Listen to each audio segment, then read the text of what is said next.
Hello అందరికీ, ఎలా ఉన్నారు? అందరూ బాగున్నారా? నేనైతే చాలా బాగున్నానండి. మీరందరూ కూడా బాగున్నారని కోరుకుంటున్నాను. Welcome back to my channel షబీనాతో సరదాగా. ఈరోజైతే మార్నింగ్ టిఫిన్ లేట్ అయిపోయింది. ఈరోజు తొందరగా లేసినా కానీ టిఫిన్ లేట్ అయిపోయింది. పైపండి ఎక్కువైపోయినాయి అనమాట. ఇంక ఈరోజు మా టిఫిన్ వచ్చి పూరి అనమాట. ఇంట్లో అందరూ ఉన్నారు కాబట్టి పూరి చేశాను. గ్రీన్ కలర్లో ఉన్నాయి కదా పూరీలు. పాలాకు వేసి పూరీలు చేస్తారు అనమాట. పాలాకు ఉడికించుకొని మిక్సీ పట్టించేసి వేసుకోవాలా. తర్వాత కొద్దిగా పెరుగు సాల్ట్ వేసి కలుపుకొని పిండి పూరీలు చేసుకోవాలన్నమాట. చిట్టి చిట్టి పూరీలు. మా ఇంట్లో ఇలా చిట్టి చిట్టి పూరీలు అయితే తింటారు, అందుకే చిట్టి చిట్టి పూరీలు చేస్తాను. చాలా సాఫ్ట్గా చాలా బాగుంటాయి తినడానికి కూడా. ఇంకా దీంట్లోకి నేనైతే వెజిటేబుల్స్ వేసి ఆలు కుర్మా చేశాను. ఇంక ఈరోజు ఇదే అనమాట టిఫిను.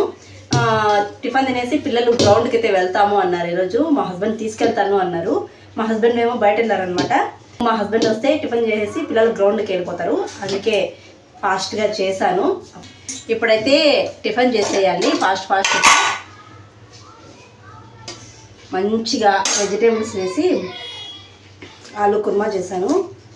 ఇప్పుడే అయ్యింది టిఫిన్, ఇంకా తినలేదు, పిల్లలకు కూడా పెట్టలేదు, తినేసేయాలి.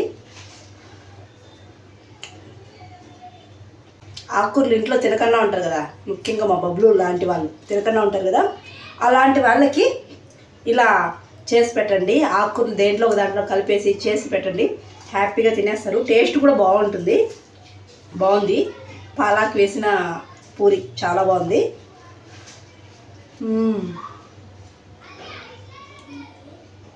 చాలా బాగుంది.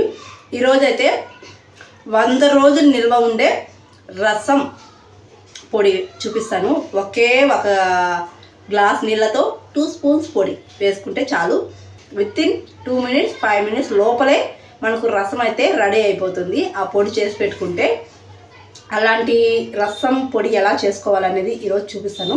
చేసి స్టోర్ చేసుకుంటే హ్యాపీగా ఎప్పుడు కావాలంటే ఎప్పుడు చిటికలో రసం అయితే చేసుకోవచ్చు అనమాట. ఈరోజు అది చూపిస్తాను మీకు. ముందుగా అయితే టిఫిన్ చేసేసి తర్వాత కలుద్దాం. ఇంకా రసం పొడి అయితే చెప్తానన్నాను కదండి. ఇంకా నేనైతే 7 కప్పు కొలతల ప్రకారం అయితే చెప్తున్నాను. 100 రోజులు నిల్వ అయితే ఉంటుంది బయట పెట్టినా కానీ. ఇంకా నేనైతే ఇక్కడ ఖాళీ కప్పు ఉంది కదా, ఆ కప్పు కొలత అయితే చూపిస్తున్నాను. ఈ కప్పు నిండా నేనైతే చింతపండు తీసుకున్నానండి. గింజలు ఏమీ లేకుండా బాగా నీట్గా తీసేసి పెట్టుకోవాలి. మనకు రసంలో చింతపండు ఇంపార్టెంట్ కదండి, కాబట్టి కప్పు నిండా తీసుకున్నాను. ఇదే కప్పుతో నేను 1/2 కప్పు జీలకర్ర అయితే తీసుకున్నానండి. మనం ఏ కప్పుతో చింతపండు తీసుకున్నామో అదే కప్పుతో 1/2 కప్పు జీలకర్ర అయితే తీసుకున్నాను. ఆ తర్వాత 1/2 కప్పు జీలకర్ర తీసుకున్నప్పుడు ఆ కప్పుతోనే 1/4 కప్పు మిరియాలు తీసుకోవాలండి. మనము జీలకర్ర అర్ధ భాగం మిరియాలు అయితే తీసుకోవాలి, ఎందుకంటే ఘాటు ఎక్కువగా ఉంటుంది కాబట్టి. జీలకర్రలో అర్ధ భాగం మిరియాలు తీసుకున్నాను. తర్వాత ఇదే కప్పుతో ఖాళీ కప్పుతో ధనియాలు తీసుకున్నానండి. 1/2 కప్పు ధనియాలు తీసుకున్నాను. 1/2 కప్పు కందిపప్పు తీసుకున్నాను. తర్వాత 3 వెల్లుల్లిపాయ గడ్డలు నీట్గా పొట్టు తీసి పెట్టుకున్నాను. తర్వాత ఎండుమిర్చి తీసుకున్నానండి. కారం ఎక్కువ ఉంటాయి కాబట్టి నేను ఒక 10 మిరపకాయలు అయితే తీసుకున్నాను. నేను రెడ్ చిల్లీ పౌడర్ కూడా వేస్తున్నాను దీంట్లో, అందుకే మిరపకాయలు తక్కువ తీసుకున్నాను అనమాట. తర్వాత మెంతులు వచ్చి 1 స్పూన్ తీసుకున్నాను. తర్వాత పసుపు 1 స్పూను. తర్వాత ఇంగువ 1 స్పూన్ అయితే తీసుకున్నానండి. రసంకి పసుపు ఇంగువ చాలా ఇంపార్టెంట్. ఇంగువ ఎక్కువ వేసుకుంటే బాగుంటుంది. నేను కానీ 1 స్పూన్ వేసుకుంటున్నాను. 1 స్పూన్ వేసుకుంటే మనకు సరిపోతుంది. ఇవన్నీ కావాలండి రసం పొడికైతే. ఇవన్నీ మనం వేయించుకోవాలి, తేమ లేకుండా ఉండాలండి ముఖ్యంగా మనకి. ఎందుకంటే మనం బయట నిల్వ ఉంచుకుంటాం కాబట్టి వీటి వేయించుకోవాలి, పురుగు కూడా పట్టకుండా ఉంటుంది. ఇప్పుడైతే అన్నీ వేయించుకునేద్దాము.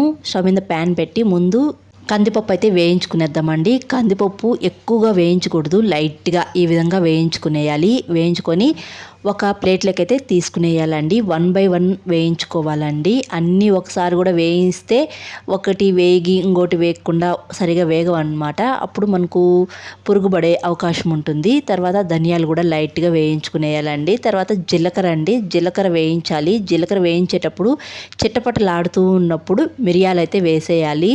జీలకర్రలో అర్ధ భాగం మిరియాలు, ఇది కంపల్సరీ గుర్తుపెట్టుకోండి. ఎందుకంటే మిరియాలు ఎక్కువ వేసేసుకుంటే ఘాటు ఎక్కువగా ఉంటుందన్నమాట. కాబట్టి జీలకర్రలో అర్ధ భాగం మిరియాలు తీసుకోవాలి.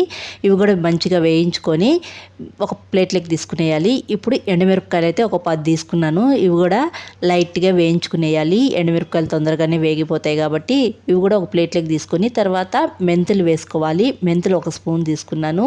ఇవి కూడా ఎక్కువ వేయించకూడదండి. కలర్ మారుతూ ఉన్నప్పుడు తీసి ప్లేట్లోకి వేసుకునేయాలి.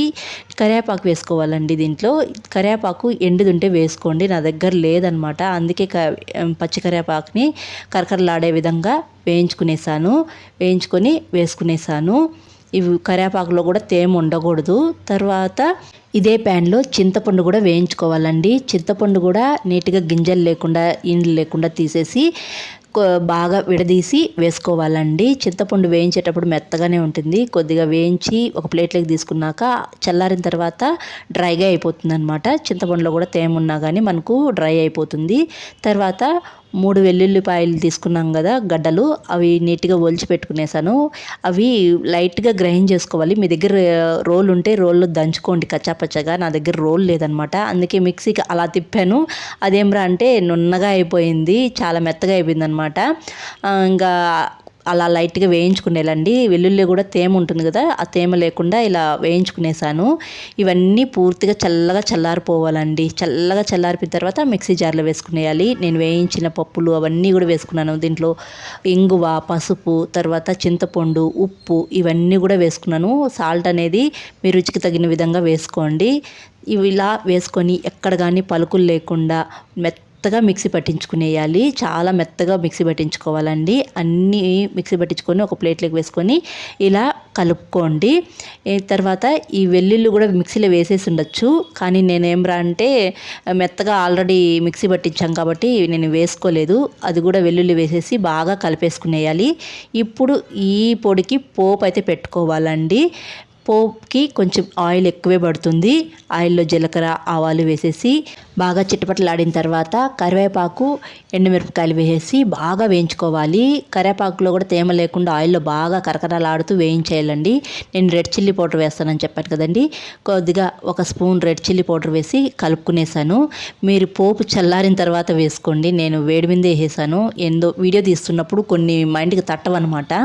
వేసేసి కలుపుకునేసేయాలండి. అంతేనండి, మనం రసం పొడి రెడీ అయిపోయింది. 100 రోజులు కావాలంటే చెడిపోకుండా ఉంటుందండి. చాలా బాగుంటుంది. రసం కూడా ఎలా ఉంటుందో ఏంటో అనుకోవచ్చు, చాలా బాగుంటుంది. పోపు పెట్టిన తర్వాత పొడంతా బాగా కలుపుకునేసేయాలి. ఒక డబ్బాలో స్టోర్ చేసుకొని మనకి ఎప్పుడు కావాలంటే అప్పుడు రసం చిటికలో తయారు చేసుకోవచ్చు అనమాట. ఇప్పుడు నేను ఈ పొడితో రసం అయితే తయారు చేసి చూపిస్తానండి. మీకు టమోటా కావాలంటే పొడి వేయక ముందే టమోటాని చిన్న చిన్న పీసెస్గా కట్ చేసి బాగా మ్యాష్ చేసుకొని తర్వాత పొడి వేసుకోండి. నేను ఇక్కడ టమోటా వేసుకోలేదు కాబట్టి పొడి ఒకటే వేసుకొని చూపిస్తున్నాను. పొడి 2 స్పూన్స్ వేసుకున్నానండి. నేను చూపించే గ్లాస్తో వాటర్ అయితే 1 గ్లాస్ వాటర్ వేసుకొని బాగా మరిగించుకోవాలి. నేను ఏ విధంగా మరిగిస్తున్నానో ఆ విధంగా మరగాలి. మరిగిన తర్వాత వాటర్ వేసేసి పొడిలో వెంటనే మూత పెట్టేయండి కలిపి. కొత్తిమీర కూడా వేసుకోండి. కొత్తిమీర వేసే వీడియో అయితే మిస్ అయిందనమాట, అందుకే ఇక్కడ నేను చూపిలేదు కొత్తిమీర వేసేది. కలిపేసి వెంటనే మూత పెట్టేయండి. 5 నిమిషాల వరకు మూత అలాగే పెట్టేసి ఉంచేయండి. వేడి వాటర్ వేసాం కదా, పొడి బాగా నానుతుంది, మనకు పులుపు కూడా యాడ్ అవుతుందన్నమాట. అంతే, రసం రెడీ అనమాట. సింపుల్గా చేసుకోవచ్చు. అలా నిల్వ చేసుకుంటే మనకు ఎక్కువగా ఏదైనా టైం లేనప్పుడు ఇలా పొడి వేసుకొని అలా రసం చేసుకునేయచ్చు. బ్యాచిలర్ వాళ్ళకైతే బాగా ఉపయోగపడుతుంది ఈ రసం పొడి అయితే. అలాగే బిజీ పీపుల్స్కి కూడా చాలా బాగా ఉపయోగపడుతుంది ఈ రసం పొడి అయితే. ఇంకెందుకు ఆలస్యం, మీరైతే తప్పకుండా ట్రై చేసి ఎలా వచ్చిందో తప్పకుండా కామెంట్ చేయండి. అలాగే మన వీడియో అలా చూసి వెళ్ళిపోకుండా లైక్ చేయండి, అలాగే షేర్ చేయండి. కొత్తగా చూసేవాళ్ళు సబ్స్క్రైబ్ కూడా చేయండి. మా పిల్లలు అయితే గ్రౌండ్కి వెళ్ళి వచ్చేసారు. ఇంకా వాళ్ళు వస్తూ చైర్స్ కూడా తెచ్చుకున్నారనమాట. ఇంతకుముందు వాళ్ళ చైర్స్ విరిగిపోయాయి, ఇందుకు మళ్ళీ కొత్తవి తెచ్చుకున్నారు. ఇంకా నేను ఎక్కడికైనా గాజులు క్యారీ చేయాలంటే ఊరికి విరిగిపోతున్నాయి అనమాట. అందుకే ఫ్లిప్కార్ట్ నుంచి ఈ బాక్స్ అయితే తీసుకున్నాను, బ్యాంగిల్ బాక్స్. అన్నీ నా బ్యాంగిల్స్ అన్నీ పెట్టుకున్నాను, చాలా బాగుంది. ఇంక ఈ వీడియో అయితే ఇక్కడితో ఎంజాయ్ చేస్తున్నానండి. వీడియో నచ్చితే ఒక చిన్న లైక్ ఇవ్వండి, హై లైక్స్ అయితే ఇవ్వడానికి ట్రై చేయండి. ఇంకోరు చూడడానికి వీడియో అయితే ఉపయోగపడుతుంది. అలాగే లైక్తో పాటు సబ్స్క్రైబ్ కూడా చేయండి కొత్తగా చూసేవాళ్ళు. ఇంక నా బ్యాంగిల్స్ అయితే ఇలా సెట్ చేసుకునేసాను. నెక్స్ట్ వీడియోలో అయితే కలుద్దాము. అంతవరకు టు ఫాలో షబీనాతో సరదాగా. Thanks for watching. See you all. Bye.